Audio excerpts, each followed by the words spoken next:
There is an image that persists in the after-action reports of the European theater.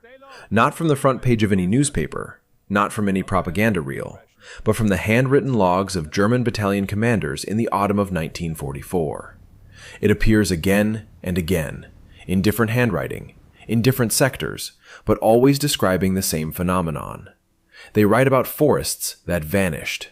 Not burned, not shelled over the course of hours. Vanished, in a single, simultaneous detonation that erased everything standing within a 400-meter grid square. Trees, vehicles, men, all converted to fragmentation in less than 1 second.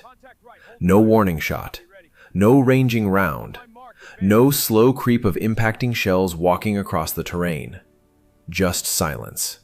And then the entire world detonating at once. The German veterans who survived these events, and survival was a matter of being 50 meters outside the designated grid, used a specific word for it.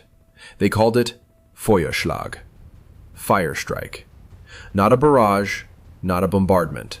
A single, instantaneous blow delivered by hundreds of shells arriving from different directions, different distances, different calibers, all converging on the same patch of Earth at the same fraction of a second. The Americans had a more clinical name for it. They called it time on target, T.O.T.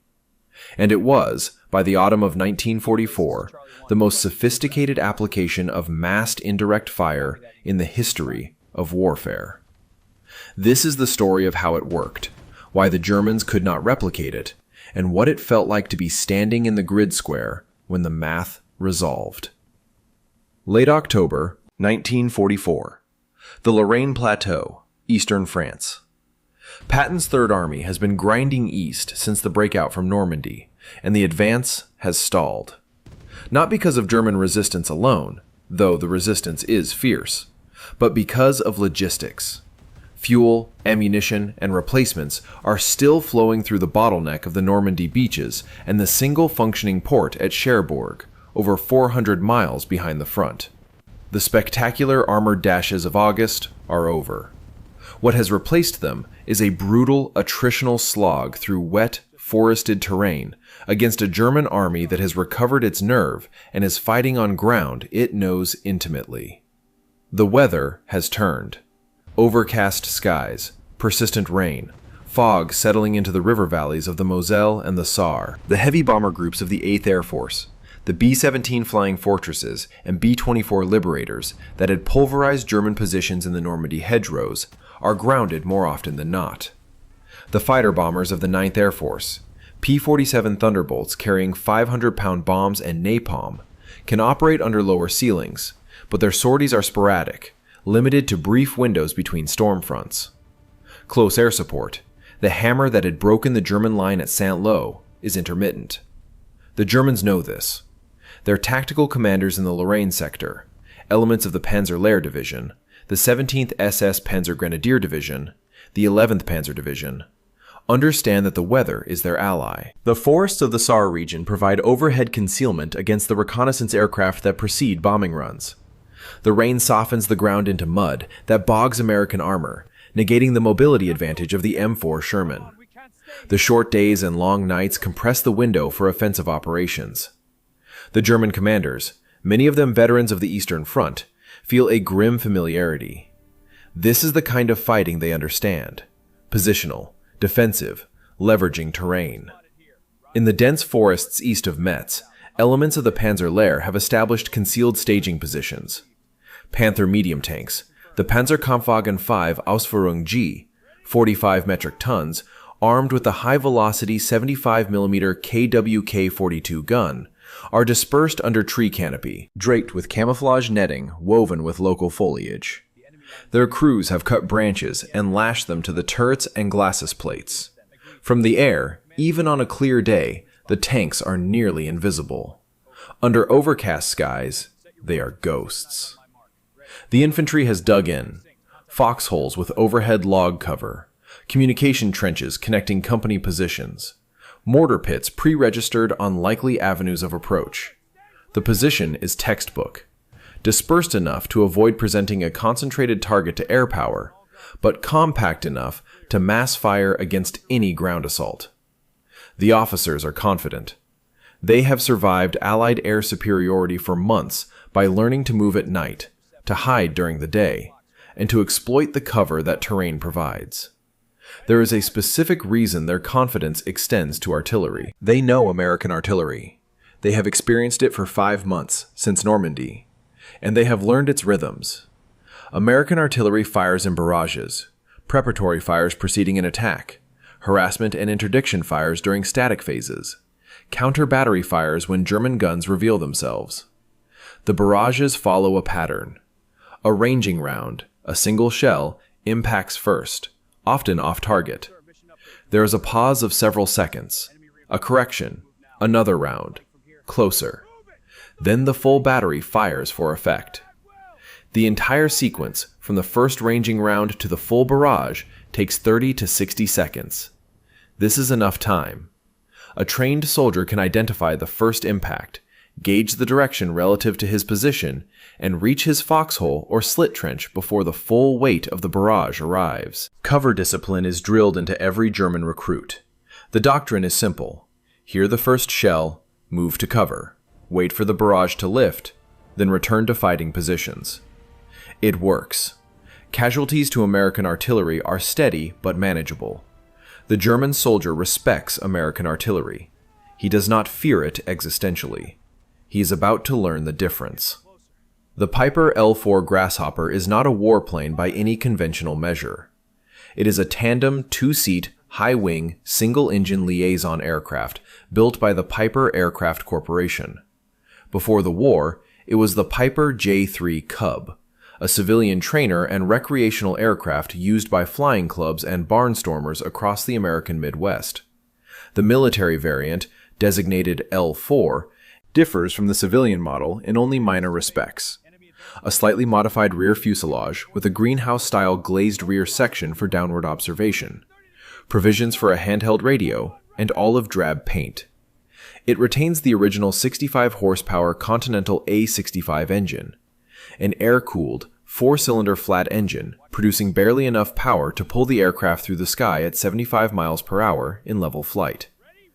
The airframe is constructed of welded steel tube, covered in doped fabric.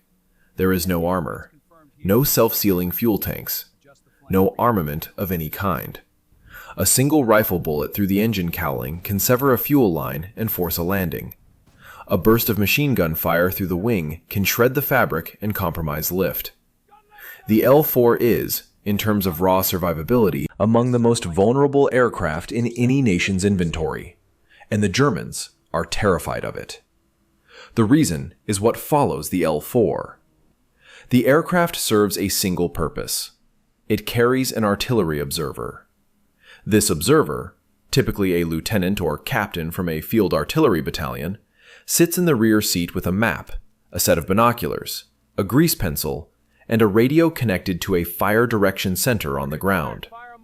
His job is to find targets that cannot be seen from ground-level observation posts, radio their coordinates back to the FDC, and adjust fire until the rounds are impacting the target. From 1,500 feet above the terrain, the L-4 observer can see behind ridgelines, into forest clearings, along road networks, and across terrain that is invisible from any ground position. The camouflage netting that hides a panther from horizontal observation is useless against vertical observation. Tire tracks in soft ground, exhaust haze from idling engines, the geometric regularity of stacked ammunition, all of these are visible from above, even to the naked eye. With binoculars, the observer can count individual vehicles, identify unit types by silhouette, and estimate formation strength. German soldiers on the front line learned to listen for the distinctive sound of the L-4's Continental engine, a high buzzing drone, unmistakable against the distant rumble of heavier aircraft. When the drone appeared overhead, the experienced troops understood the sequence. The Cub would circle, the observer would radio coordinates. Within minutes, sometimes within seconds, shells would begin arriving. The L-4 was the harbinger. It was the eye that directed the fist. The German attempts to counter the L-4 were persistent but largely unsuccessful. Anti-aircraft guns, the 20mm Flakvierling and the 37mm Flak 18 were designed to engage targets at higher altitudes and faster speeds. The L-4 flew low and slow, often below 500 feet, hugging terrain features, ducking behind ridgelines. Hitting it was like trying to shoot a sparrow with a deer rifle. German fighters could kill L-4s easily. A single pass from a Messerschmitt 109 or Focke-Wulf 190 would shred the fabric airframe. But by late 1944, the Luftwaffe had been swept from the skies over the Western Front. German fighters appeared rarely and briefly, and devoting a precious Messerschmitt sortie to chase a 65-horsepower Cub was an expenditure the Luftwaffe could not justify when American P-51 Mustangs were hunting them. So the L-4 flew, and watched, and reported. And behind it, spread across miles of terrain in gun pits and motor pools, the largest concentration of field artillery ever assembled by any army in history, waited for the coordinates. Patton's Third Army, at full operational strength in the autumn of 1944, controlled an artillery establishment that is difficult to comprehend in purely numerical terms. A standard U.S. infantry division included 4 artillery battalions, 3 battalions of 12 M2A1 105mm towed howitzers each, and 1 battalion of 12 M114 155mm towed howitzers. That is 48 tubes per division. At the corps level, additional battalions of heavier weapons were attached. M1 155mm guns, known as the Long Tom, with a maximum range of over 23,000 meters, and M115 8-inch howitzers capable of throwing a 200-pound high-explosive shell more than 16,000 meters. At the Army level, further reinforcing battalions were available, including 2 40mm howitzers and, in some cases, captured German railway guns. At peak strength, Patton's Third Army could concentrate over 700 artillery tubes on a single target area. The logistical infrastructure behind those tubes, the ammunition supply points, the truck convoys hauling shells from railheads, the fuse setters, the powder charges, the maintenance sections, represented an industrial operation of staggering scale. The United States was, by late 1944, producing approximately 40,000 rounds of 105mm ammunition per day. Not per month, per day. The German army had no equivalent production capability. This disparity in industrial output meant that American artillery could fire at a sustained rate that the Germans could not match, could not suppress, and could not interdict. But the sheer volume of fire is not what made American artillery different. The British had heavy guns. The Soviets had more guns than anyone. The Germans themselves had excellent artillery pieces. The 88mm flak gun in its ground roll was arguably the most versatile weapon of the war. What set American artillery apart was the system, and the system centered on one innovation that no other army had successfully implemented at scale: time-on-target fire. To understand T.O.T., you must first understand the problem it solves. Imagine a target, a German tank assembly area in a forest clearing, identified by an L-4 observer. The target is a rectangle approximately 300 meters by 200 meters, containing an estimated company of Panthers, their support vehicles, and dismounted crews. The L-4 has radioed the coordinates to the Divisional Fire Direction Center. The FDC has multiple batteries available. Battery Alpha, equipped with M2A1 105mm howitzers, is positioned 3,000 meters from the target. Battery Bravo, also 105mm, is 4,500 meters away, angled 30 degrees to the right. Battery Charlie, with M114 155mm howitzers, is 6,000 meters away, behind a ridgeline. And Battery Delta, a corps-level M1 Long Tom battery, is 14,000 meters away, nearly 9 miles, positioned well behind the front line. If all 4 batteries receive the fire command at the same time and fire simultaneously, their shells will not arrive at the target simultaneously. The 105mm shells from Battery Alpha, traveling 3,000 meters, will arrive in approximately 11 seconds. The shells from Battery Bravo, at 4,500 meters, will arrive in approximately 16 seconds. The 155mm shells from Battery Charlie, at 6,000 meters, will arrive in approximately 21 seconds. The Long Tom shells from Battery Delta, at 14,000 meters, will arrive in approximately 42 seconds. This means that if all 4 batteries fire at the same moment, Battery Alpha's shells land first. The first explosions alert every living person in the target area. They have 5 seconds before Battery Bravo's shells land. Another 5 seconds before Battery Charlie's rounds arrive. Another 21 seconds before the Long Toms hit. That is a total arrival window of over 30 seconds. Half a minute during which the target is being progressively engaged, giving the defenders ample time to react. In 30 seconds, a trained soldier can sprint 200 meters. He can reach a foxhole, a ditch, a slit trench, the far side of an armored vehicle. He can put 17 inches of packed earth between himself and the fragmentation envelope. His survival probability increases dramatically with every second of warning, and the first shell, the one from Battery Alpha, 11 seconds after the fire command, is the warning. Standard fire missions accept this. They compensate with volume, sustained fire over minutes, walking barrages across the target area, suppressive fires that keep the enemy pinned in cover. This is effective for suppression. It is inefficient for destruction. A suppressed enemy is a living enemy. He is temporarily unable to fight, but he is intact. When the barrage lifts, he emerges from cover, shaken but functional. Time on target eliminates the warning. The concept is deceptively simple. Instead of all batteries firing simultaneously, each battery fires at a different time, calculated so that all shells arrive at the target simultaneously. Battery Delta, the Long Tom battery, 14,000 meters away, fires first. Its shells need 42 seconds of flight time. 31 seconds later, Battery Charlie fires. Its shells need 21 seconds. 5 seconds after that, Battery Bravo fires. Its shells need 16 seconds. And finally, 5 seconds after Bravo, Battery Alpha fires. Its shells need 11 seconds. If the calculations are correct, every shell from every battery, dozens, sometimes hundreds of individual rounds, crosses the target grid at the same instant of time. There is no first shell. There is no warning. There is no interval between the alert and the full weight of the barrage. There is only silence, and then the simultaneous detonation of everything. The mathematics required to execute this are not complex in principle. Each battery needs 3 numbers: the range to target, the propellant charge to use, and the resulting time of flight.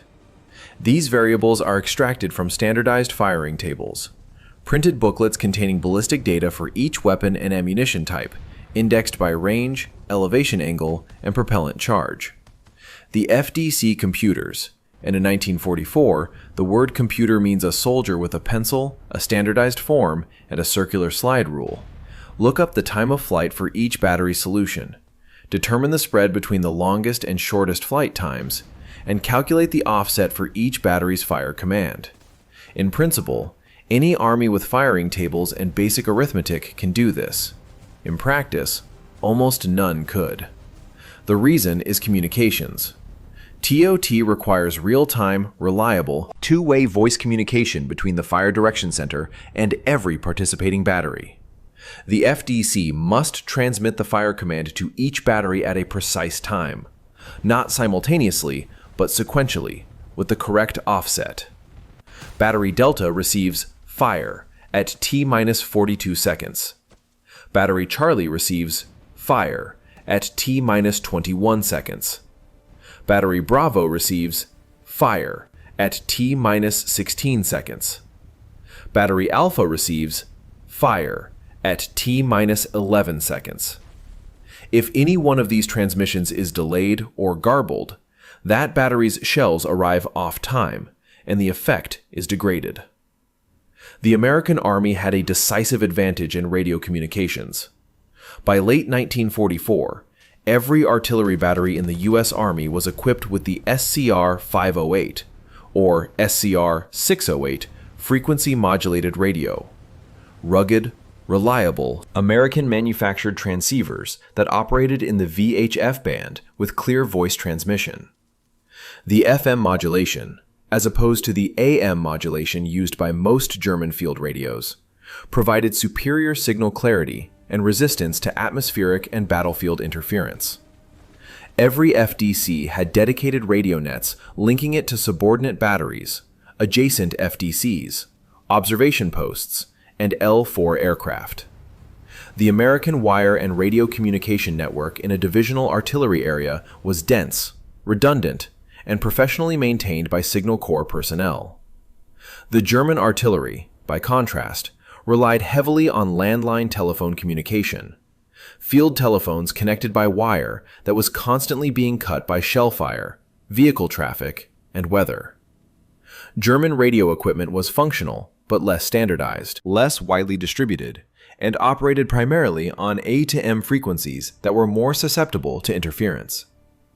Coordinating a T.O.T. mission across multiple batteries separated by miles of terrain, each requiring a precisely timed fire command, was beyond the practical communications capability of most German artillery formations. There was also a training dimension. The American FDC system was a formalized, standardized institution. Every artillery officer in the U.S. Army was trained at Fort Sill, Oklahoma, in the same fire direction procedures, using the same forms, the same slide rules, the same terminology.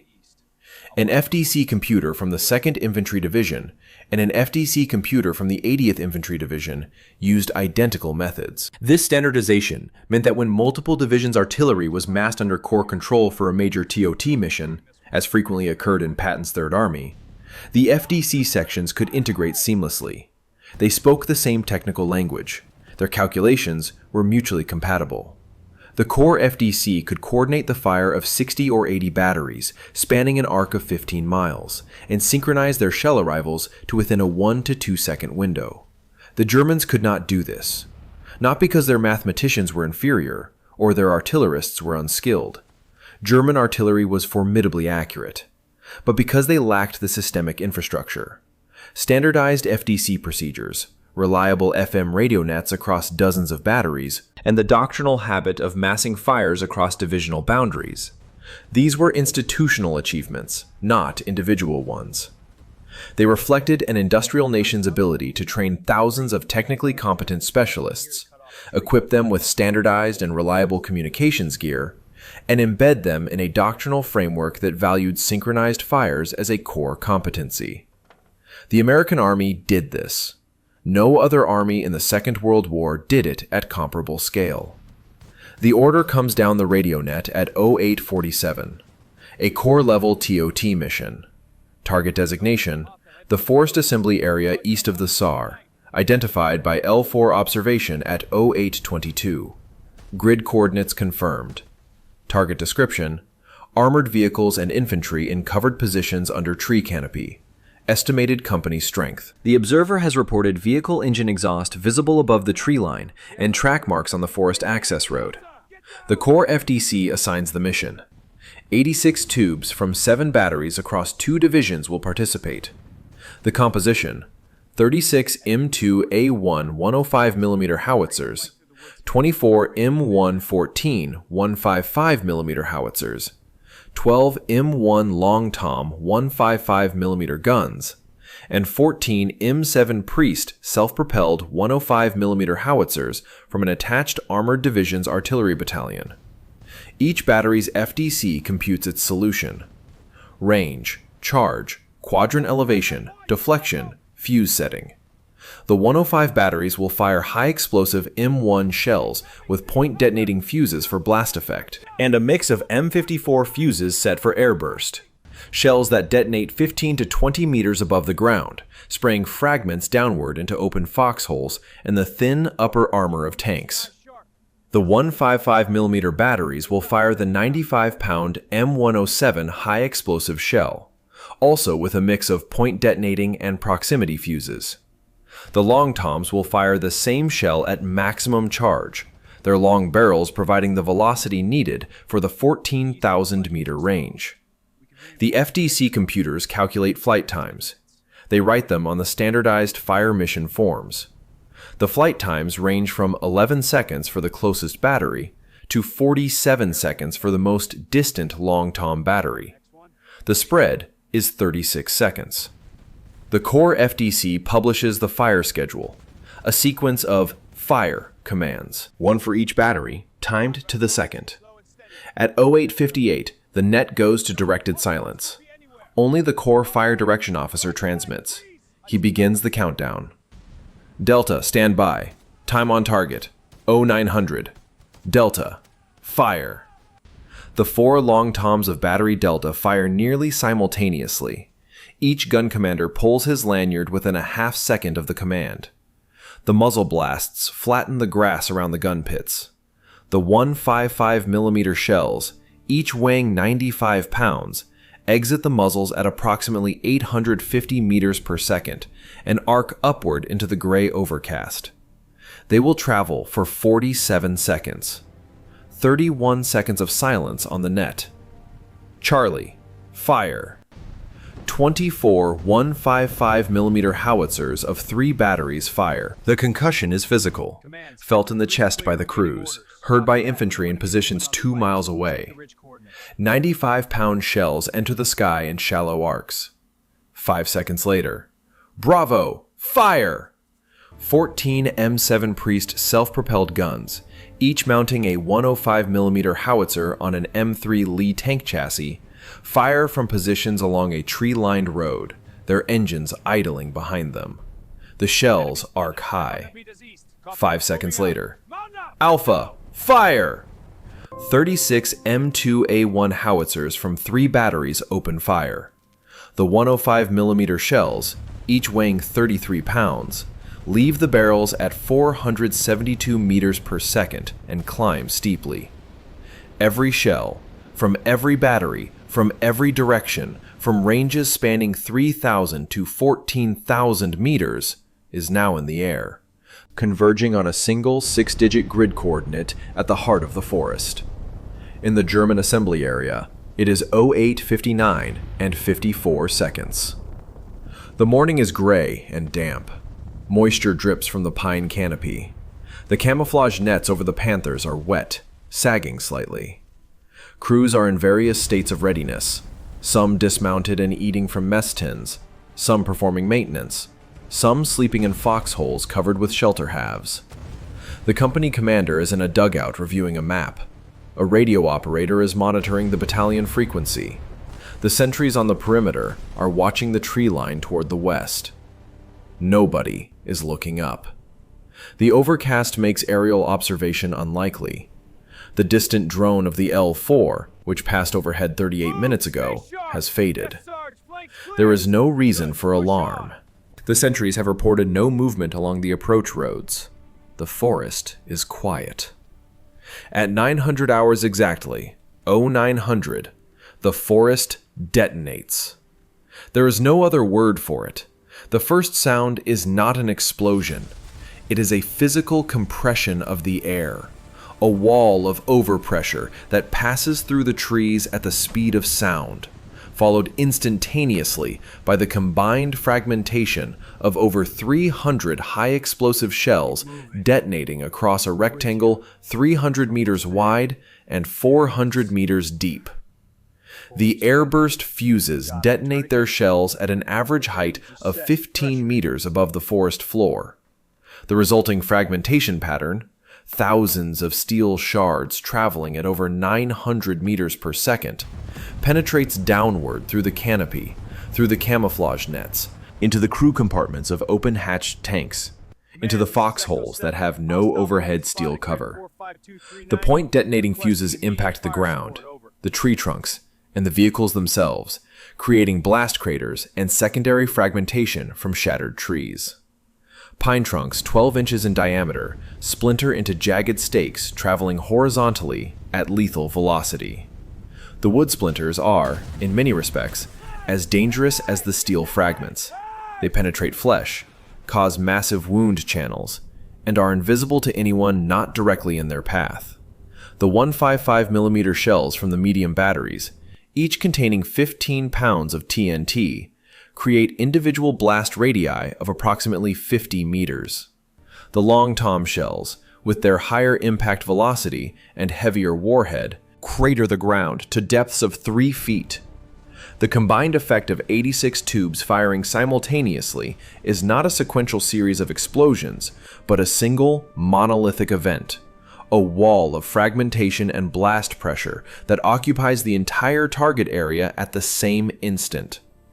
There is no cover. Not because the cover does not exist, but because no one is in it. Every soldier in the target area is wherever he was standing, sitting, sleeping, or eating at the moment of impact. The foxholes are there, the slit trenches are there, the dugouts are there. They are empty, because no one heard the first shell. There was no first shell. There were only all the shells, at once, without preamble. The Panther tanks, for all their 45mm frontal turret armor and 80mm glacis plate, are vulnerable from above. The turret roof armor is 16 to 17 millimeters of rolled homogeneous steel. The engine deck is even thinner. An airburst from a 155mm shell at 15 meters altitude drives fragments through the turret roof and engine deck at velocities sufficient to penetrate 30 millimeters. The stowed ammunition inside, 79 rounds of 75mm shells, is vulnerable to fire and fragmentation. A single fragment penetrating the hull ignites propellant charges, and the Panther burns. The destruction is not total in the absolute sense. Some vehicles on the periphery survive. Some dugouts with heavy overhead cover protect their occupants. But the functional effect is total. The unit ceases to exist as a fighting formation. Command and control is destroyed. The company commander is dead or wounded. The radio is destroyed. The runners are scattered. The surviving vehicles lack crews to man them. The surviving crews lack vehicles. The ammunition and fuel stored in the assembly area are burning. The access roads are blocked by fallen trees. The entire event, from the moment the first shell impacts to the moment the last fragment comes to rest, lasts approximately 4 seconds. 4 seconds of absolute violence, delivered without warning, against an enemy that was not suppressed, was not pinned, was not even aware it was under observation. 4 seconds that convert a reinforced tank company into salvage. When American infantry advances through the target area hours later, after the fires have burned down and the ammunition has stopped cooking off, they find a landscape that bears no resemblance to the forest that existed that morning. The trees are sheared off at heights of 3 to 8 feet, the stumps pointing upward in jagged spikes. The ground is a continuous field of craters, overlapping and interlocking. The camouflage nets are shredded rags draped over blackened steel. The Panthers, those that have not burned entirely, sit in their positions with turrets askew, hatches blown open, the paint blistered off by heat. The infantry advances carefully, watching for survivors. There are few. Those who survived were at the extreme margins of the target area, behind a terrain fold, inside a deep dugout, on the road approaching the assembly area when the shells hit. They are in shock.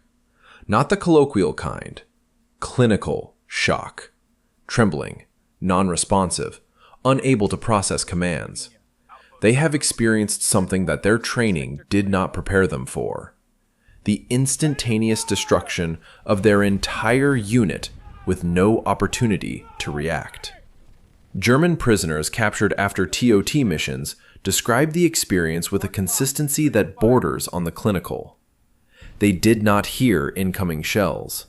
There was no whistle, no scream, no rising howl of approaching ordnance. There was only the world as it was, and then a wall of light, noise, and pressure that obliterated everything. Those who retained hearing reported a single unified roar, not a series of distinct explosions. The neurological processing of the brain, confronted with hundreds of simultaneous detonations, collapsed the inputs into one event. They describe it as if the ground itself exploded, not from above, not from any direction, but from everywhere, simultaneously. This is the specific terror of time on target. Standard barrages are endurable because they are sequential. The human mind can process a sequence. It can orient toward the sound, estimate range and direction, calculate the interval between rounds, and decide on a course of action. Run, crawl, flatten, take cover. T.O.T. strips away the sequence. It replaces a temporal experience, shells arriving over 30 seconds, with an instantaneous experience, all shells arriving in under 2 seconds. The difference between these two experiences is the difference between being in a thunderstorm and being struck by lightning. Patton understood this at a level that bordered on obsession. He was, beneath the flamboyant persona and the ivory-handled revolvers, a deeply technical commander who studied logistics, maintenance rates, and fire support tables with the same intensity he applied to grand tactical maneuver. His philosophy regarding artillery was unambiguous and frequently stated. He did not want his artillery to suppress the enemy. Suppression was a temporary condition. He wanted his artillery to destroy the enemy. Destruction was permanent. His instructions to his artillery commanders were characteristically blunt. Mass fires, coordinate across divisional boundaries, use every available tube on decisive targets. Do not waste ammunition on area suppression when a time-on-target concentration can eliminate the target entirely. The Third Army's artillery consumed ammunition at rates that strained even the prodigious output of the American industrial base. The ordnance depots behind the Third Army sector handled over 50,000 artillery rounds per day during peak operations. This was not profligacy. It was doctrine. Patton wanted the mathematics of destruction applied with such overwhelming force that the German capacity to resist in a given sector was not degraded, but eliminated. The German army, by late 1944, had developed a specific and measurable dread of American artillery that their own records document in unit histories and after-action reports. German infantry commanders in the Lorraine and Saar sectors rated American artillery as the single most dangerous element of the Allied force structure. More feared than tanks, more feared than aircraft, more feared than infantry assault. They noted that it was not the heaviest artillery they had faced. Soviet guns on the Eastern Front were heavier, more numerous. But it was the most precisely coordinated. The Soviets fired massive preparatory bombardments that lasted hours. You could endure those. You sat in your hole, waited for the barrage to lift, and then fought the infantry assault. The American artillery did not give you time to sit. The first shell was the barrage. The barrage was the first shell. There was no interval to exploit, no pattern to read, no rhythm to anticipate. This capability, the ability to deliver massed, instantaneous, precision-coordinated indirect fire across multiple calibers and multiple batteries, was a uniquely American contribution to the art of warfare in the 20th century. It was not the product of a single genius or a single invention. It was the product of a system. Standardized training at Fort Sill, reliable frequency-modulated radios manufactured by Motorola and Galvin, firing tables computed by ballisticians at the Aberdeen Proving Ground, logistical infrastructure capable of delivering 50,000 shells per day to the gun line, and an organizational culture that empowered Fire Direction Center officers to coordinate massed fires as a routine operational procedure rather than a special event. The German Panzer elite, the commanders who had driven the British into the sea at Dunkirk, who had smashed the Soviet line at Kharkov, who had fought Monty to a standstill at Arnhem, stood in the wreckage of time-on-target strikes, and understood something that their doctrine had not prepared them for. You could camouflage your tanks. You could hide in the deepest forest. You could suppress the fighter bombers with weather. You could dig into the most expertly prepared defensive positions that 5 years of continuous warfare had taught you to build. And it did not matter. Because a 65 horsepower Piper Cub was circling overhead at 1,500 feet, and a lieutenant with binoculars was reading your grid coordinate to a man with a slide rule in a tent 6 miles behind the line. And 36 seconds later, every shell in 2 divisions worth of artillery would arrive on your position at the exact same second. No warning, no sequence, no time. Just mathematics. And then silence.